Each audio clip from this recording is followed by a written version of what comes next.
Et alors, nous avons un témoignage qui nous vient d'Allemagne, très important. Et alors, c'est 2 personnes que j'ajoute à la diffusion, le docteur Ronald Weikel et Kerstin. Voilà. Alors, bonsoir Michel.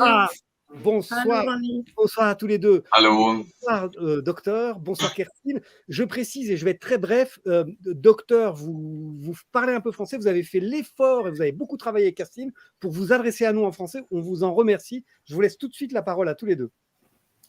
Ich weiß nicht, ob du es verstanden hast. Er bedankt sich dafür, dass du bereit bist, den Text auf Französisch zu lesen. Okay. Sage ich nichts weiter dazu. Alors, chers amis, chers collègues, chers militants, vous qui défendez l'humanité et la justice, bonsoir à vous tous. Je suis très heureux de voir à quel point le mouvement de sensibilisation est fort en France, notre pays voisin. Je me réjouis de voir qu'en France, de nombreuses personnes manifestant dans les rues et montrant ainsi de manière précise que personne dans ce monde n'a le droit de suspendre ou de restreindre les droits fondamentaux qui s'appliquent à nous, les êtres humains. Nos droits fondamentaux les plus importants sont notre dignité humaine, notre liberté et notre droit à la vie et à l'intégrité physique. Je remercie pour le grand engagement Cécile Méjac et son mari Thierry, ainsi que le professeur Christian Perron et aussi Michel, vous et toute l'équipe qui se trouve derrière ce projet de live stream. Je suis très heureux d'avoir été invité à vous parler ce soir de la part de vos collègues allemands. Je m'appelle Ronald Weikel. J'exerce la médecine depuis plus de 30 ans. Je suis gynécologue et médecin généraliste spécialisé dans la naturopathie, installé à Passau, une petite ville dans le sud-est de la Bavière. En tant que médecin critique, j'ai remarqué dès le début de l'an 2020, en février et mars, qu'il y avait quelque chose de pourri dans le récit de Corona qui a été propagé par la peur et l'alarmisme dans les populations, notamment par les médias grand public. Plein d'aspects m'ont rappelé à la soi-disant pandémie de grippe porcine H1N1. J'ai essayé de rassurer mes patients. J'ai été très heureux d'entendre en mars 2020 la première intervention du Dr Wolfgang Wodak, pneumologue et ancien homme politique, notamment ancien membre de l'Assemblée parlementaire du Conseil de l'Europe, et du professeur Sucharit Bhakti. Avec le professeur Bhakti, connu au niveau international comme éclaireur Corona de la première heure, nous avons fondé en mai 2020 la Société des médecins et des scientifiques pour la santé, la liberté, la démocratie, bref, MWGFD. Je suis le vice-président de cette société. Dès le début, nous nous sommes montrés critiques à l'égard des mesures d'endiguement du Covid et nous avons essayé de faire connaître notre critique scientifiquement fondée au public, par exemple par des annonces dans les journaux, des actions de distribution de tracts, des films vidéo, des contributions sur des sites web et plus encore. Nous sommes soutenus par 18 000 personnes qui nous aident à faire connaître nos contributions et nous soutiennent également par des dons financiers. C'est ainsi que nous avons, par exemple, contribué à la création du groupe de travail de pathologie autour du professeur Arne Burkhardt. Cette conférence de pathologie a pu présenter des résultats sensationnels qui ont fait grand bruit dans le monde entier grâce à ces analyses histopathologiques d'échantillons de tissus des personnes décédées dans le contexte de la vaccination. Le mécanisme de nocivité et ces soi-disant vaccins basent sur des gènes prédits. Des soi-disant vaccins basés sur des gènes. Oh, je m'excuse. Möchtest du weiterlesen oder soll ich es weiter probieren? Vous parlez super bien français. Magnifique. Kein Problem. Prédit par de nombreux scientifiques de notre groupe sont désormais prouvés de sorte qu'on peut à juste dire parler du plus grand crime contre l'humanité dans l'histoire dans ce contexte. Dès janvier de cette année, nous avons envoyé notre concept de sortie de crise Corona à tous les responsables politiques et sociaux de 5 pays germanophones différents.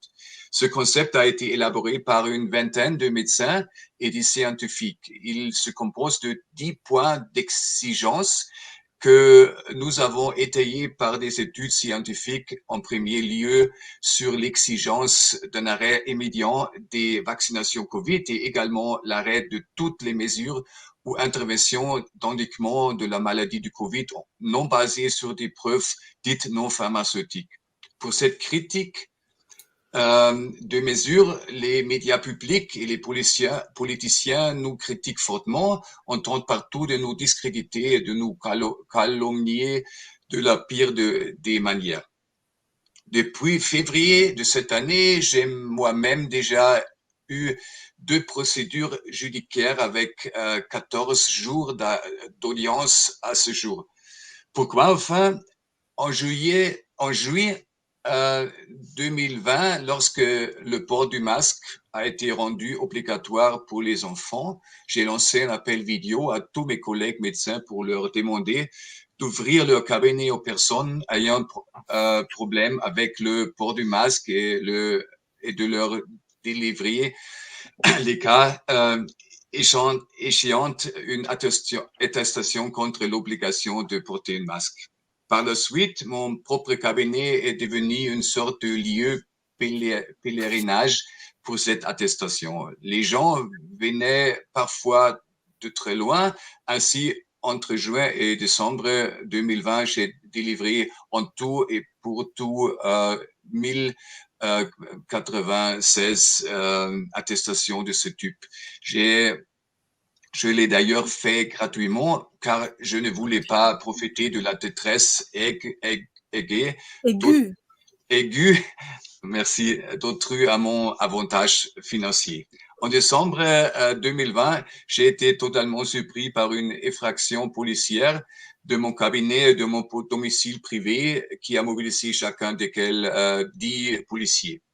Ensuite, le ministère public a engagé des poursuites. J'ai été accusé pour avoir délivré un soi-disant faux certificat médical dans 95 de ce cas, car je n'avais pas examiné les personnes sur place dans mon cabinet.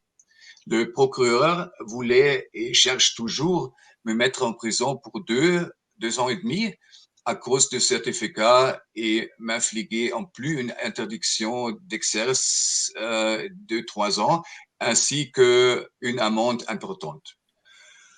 Outre le fait que ce paragraphe du droit pénal allemand, faux certificat de santé, ne s'applique pas du tout aux attestations de masques, ce que de nombreux juristes confirment, toutes ces attestations ont été délivrées en toute conscience, sachant l'absence de preuves d'un effet protecteur de ce masque contre les virus respiratoires et connaissant le danger potentiel considérable que représentant le port du masque, aucun médecin ne peut, à mon avis, refuser un tel certificat à un patient cherchant de l'aide sans se rendre coupable de lésions corporelles. En deuxième instance, il me restait encore 24 cas de prétendus certificats médicaux incorrects concernant des enfants dont j'avais remis aux mères un tel certificat après leur avoir décrit les troubles typiques liés au port du masque sans que les enfants se soient eux-mêmes présentés. Je n'ai l'ai jamais contesté car je trouvais cela tout à fait normal et légitime. Le verdict en deuxième instance a été d'un un an de prison avec sursis, 18 50 000. 50 000, merci, 50 000 euros d'amende et les frais de justice. Le procureur avait plaidé, on a du mal à l'imaginer, pour 2 ans de prison sans sursis, une interdiction d'exercer de 3 ans et une amende importante. Bien entendu, j'ai également fait appel de cette décision avec mes avocats et je vais maintenant porter l'affaire devant la Cour suprême de Bavière. Ceci entraînera non seulement des tensions nerveuses supplémentaires, mais aussi d'autres frais non négligeables. Avec tous ces représailles, on cherche évidemment à nous intimider et faire taire les critiques du narratif du Covid. Mais nous ne nous laissons pas décourager pour autant et nous ne cesserons pas de diffuser ces vérités et de nous engager pour nos concitoyens opprimés. En effet, la déclaration de Genève de l'Association médicale mondiale, qui est une évolution du serment d'Hippocrate, s'applique à nous tous médecins. C'est pourquoi il faut demander aux juges et aux procureurs de prendre enfin en compte dans l'évaluation juridique les faits médico-scientifiques du port du masque qui nous ont incités à délivrer de telles attestations. Au plus tard, à ce moment-là, toutes les procédures pénales de cette type contre les médecins qui ont délivré des attestations ou les utilisateurs de telles attestations devront logiquement être abandonnées. Cela aurait également l'avantage de permettre aux juges et aux procureurs de poursuivre enfin les véritables crimes qui ont été et sont encore commis dans le cadre de cette pandémie liée au soi-disant vaccin.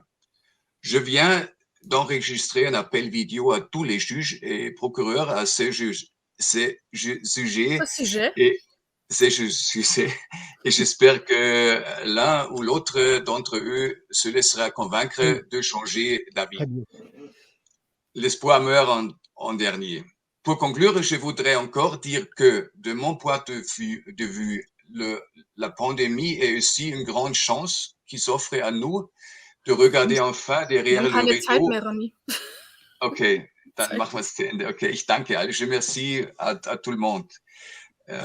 Okay. Merci à vous deux, c'est très important parce que ça nous permet de voir ce qui se passe dans d'autres pays et de comprendre la systématique des mesures liberticides.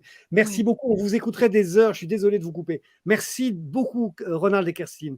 Merci, bravo Ronny, merci bravo. Merci à vous. Merci. Merci beaucoup, merci Michel. Merci.